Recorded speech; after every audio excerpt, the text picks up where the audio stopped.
আজকে আমরা র্যালি করেছি মহান মে দিবস উপলক্ষে। আপনারা জেনেছেন আজকে 140তম মহান মে দিবস উদযাপিত হচ্ছে সারা দেশে। তো আমরা এই 140তম মহান মে দিবস পালনে করতে আমরা এসেছি বাইপেলে আশুলিয়া, এখানে শিল্প প্রক্রিয়াধীন এলাকা। আমাদের আজকে এই মহান মে দিবস উপলক্ষে আমরা সরকারের কাছে দাবি জানাচ্ছি। 1 নম্বর দাবি হচ্ছে, রাষ্ট্রে বড় ধরনের একটা বৈষম্য আমরা দেখতেছি।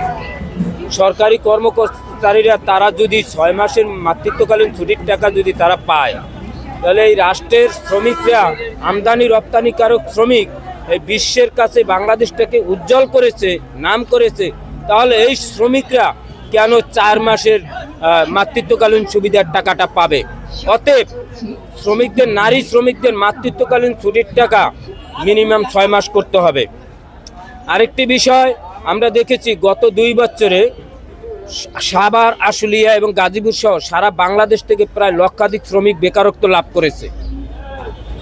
নতুন সরকারের উচিত হবে যে সকল শ্রমিক বেকারত্ব লাভ করেছে এবং যে সকল কলকারখানা বন্ধ হয়ে গেছে, এই সকল কলকারখানা মালিকদের সাথে আলাপ আলোচনা করে এই কলকারখানা চালু করার ব্যাপারে এই রাষ্ট্রের প্রধানমন্ত্রীর একটা আন্তরিকভাবে বড় ধরনের উদ্যোগ নেওয়া দরকার। কারণ এই শিল্পটা কিন্তু উপর নির্ভর করে বাংলাদেশ। কেননা এই লক্ষ লক্ষ শ্রমিক যদি বেকারত্ব লাভ করে, তাহলে রাষ্ট্রের অপরাধমূলক কর্মকাণ্ডও বৃদ্ধি পাবে। চুরি হবে, ছিনতাই হবে, রাহাজারি হবে, ডাকাতি হবে।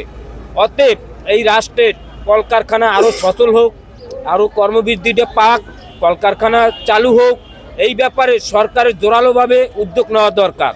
কেননা যেগুলো বেকার আছে শ্রমিকগুলো, যেমন বেক্সিমকো 40,000 শ্রমিক বেকারত্ব লাভ করতেছে, তারা কিন্তু এখনও চাকরি বিভিন্ন জায়গায় পায় নাই।